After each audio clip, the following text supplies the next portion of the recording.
Not always in calm, but I'm always in time.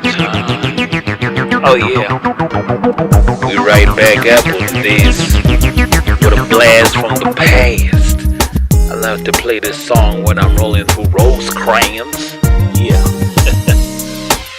First off, R.I.P. Irv Gotti. Your run was arguably one of the greatest in hip hop before the TikTok, who would never switch off. Always connected to MTV, TRL popped up, and that's when I got to see Ja Rule and Ashanti. That Thug R&B collaboration was magnificent. A strategic enlightenment that I was given. Music is magic if you combine the right ingredients. They say Murder Inc. died with the rise of 50 Cent. I was guilty then because I felt like I was responsible for murdering many men, pun intended. Anyway, because I felt like I was responsible for the changes in eras, I promoted G-Unit, helped spread that aura that would eventually lead to the decline of Murder Inc. It's hard to think about how quickly your legacy can be dead and forgotten. Tomatoes say your movie is rotten, but you know the truth, it's a masterpiece. People should be glad to see celebrities expressing themselves so deeply while they're going through hell. Like I've been through so much to do this. I know that run is over now, but we shall never forget it. Ja, your impact through music was phenomenal. Responsible for many upcomings turning into legends. Tupac is not turning in his grave because hip-hop is safe thanks to you and me emulating his magnificent legacy. We are thankful to see what you did for the game. Ashanti and Ja Rule, your collaborations were beyond insane. Magic, baby, magic. Nothing short of greatness, outrageous. The record is classic, so it gets better each time we play it. Off the Grid is a movie destined to make you bleed. It's action-packed danger escaping from an early grave. It's definitely one of the best action movies of the year. Starring Emmy Award-winning actor better known for All My Children, Josh Duhamel. Today I got it right. I couldn't get over the edge like D-HOMEZ. What's that crazy name? Anyway, in this one, it's not a romantic flick. It's more about raising hell. A computer scientist who chooses to rebel against an evil organization. The alien hired him to complete a mission of building a technology that can harness unlimited energy. Like a self-charging phone? No, some other technical stuff. Oh, okay. Anyway, Elliot, the project promised to be life-changing and absolutely amazing, but when the organization went rogue, deciding that they wanted to use it for spy missions and evil villainry stuff, that's when also soft-spoken computer engineer was like, that's enough, I gotta go. So he decided to disappear, not alone but with all the research for software project. That's 15 years worth of knowledge. This guy is very cheeky. This action was found to be appalling. The bad guys lost. Meanwhile, this scientist is obviously somewhere balling with his millions. Probably met a pretty woman walking down the street. Pretty woman who wants to dine and eat all his money. I'm kidding, she's not gonna get your money. Anyway, but no, that's not the story. His life is much more boring. He doesn't have a woman that we know about yet. See, he stole them plans and hid them going off grid instead to live just below the mountains. He spends all his time coding and building booby traps for his delinquent future villains. Like I spend my day setting grenades, traps and stuff. It's kind of boring, but once they blow up, it's exciting. All this time, the government plus the organization that had him have failed to find him until he got a little careless. You see, as much as living in the jungle has lots of promise, unless you're Yogi Bear who loves picnic baskets, you just want a little bit more from life to help you. Your new job as a rising alcoholic. So from time to time, our main man will find time to unwind, go out for some wine, collect some gadgets for his massive project. During one of those tedious movements that he was making, the enemies found him. Using sophisticated technology, they finally managed to locate him. Well, when I say sophisticated technology, I mean like GPS. like Google, what's up? I'm kidding. Like more sophisticated versions of that. Now they just want to talk. They don't want to kill him or anything. And by talk they mean like shoot him up and make him beg for mercy. It's crazy. The stuff that villains want. We just want to talk. Let's go back to work. No, they want to kill you. But he's ready. He has surveillance cameras, booby traps covered up. He's ready to blow things up.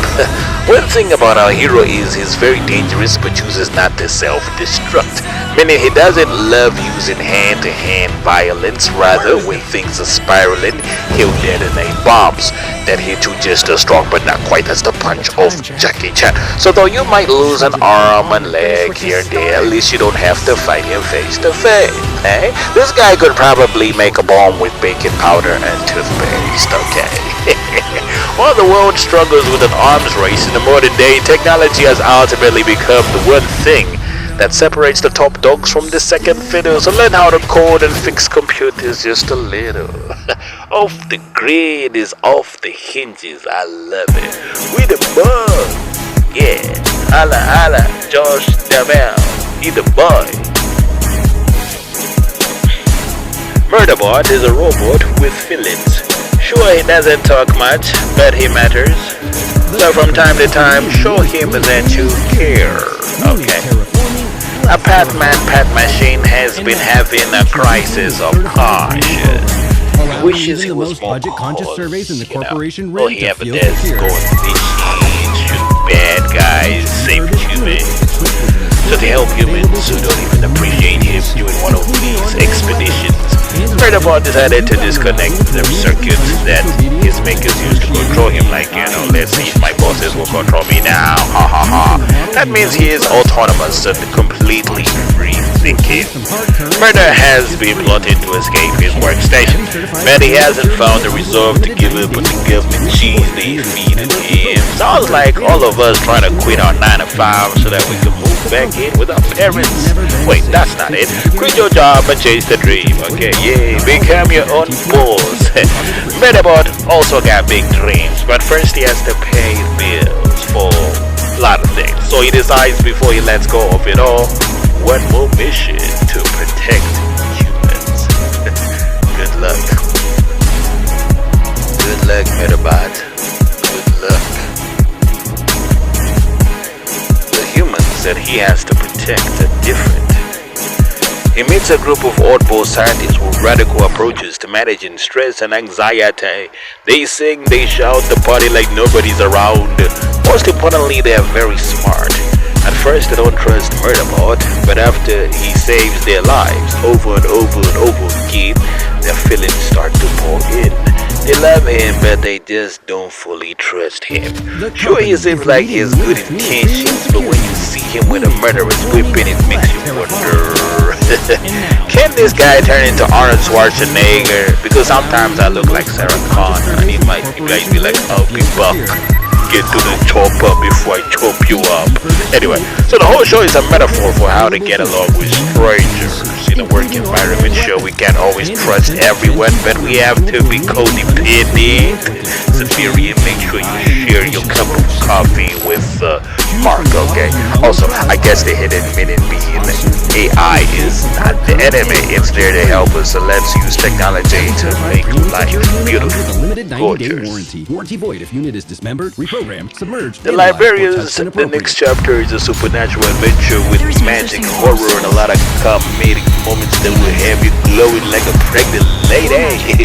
Pregnant with promise. There, I said it. It's Indiana Jones meets Harry Potter with a bit of charm. I can't promise you the characters won't be harmed, as each episode puts them in grave danger, a situation that does little favors for those searching for answers.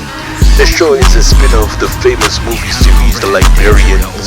In this series, a group of librarians are constantly searching for magical amulets, artifacts that need to be hidden from the villains and safely tucked away in the library for safekeeping.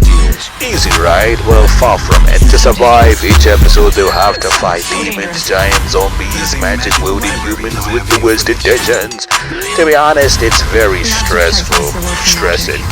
In a brand new series, a librarian called Vikram accidentally gets stuck in the future. That's our timeline. He's from 1873. Whilst on the pursuit of a precious artifact, he paused time and got stuck in it permanently until a librarian from the 21st century rescued him. Vikram is obnoxious, overbearing, and prepared for any scary situation. Is indisciplined, egotistic, and doesn't listen to folks from the new generation. Sounds like my folks with better hearing. You see, the modern librarian tells the Asian Vikram, "Don't use magic. We don't use magic here." And Vikram replies, "Shut up, man. That's nonsense. I must use magic."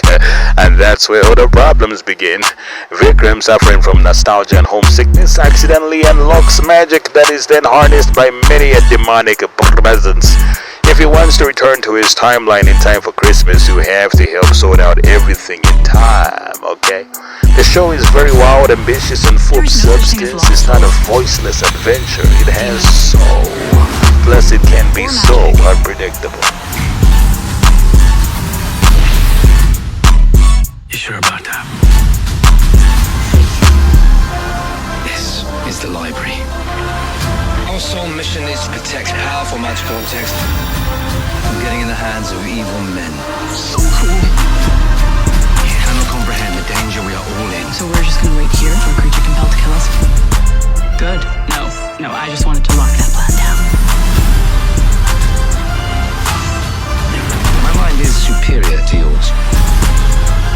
This is so dangerous. It's so dangerous. There's a magical library. Now I have video footage. Brilliant. We have to protect the rest of the world from magic.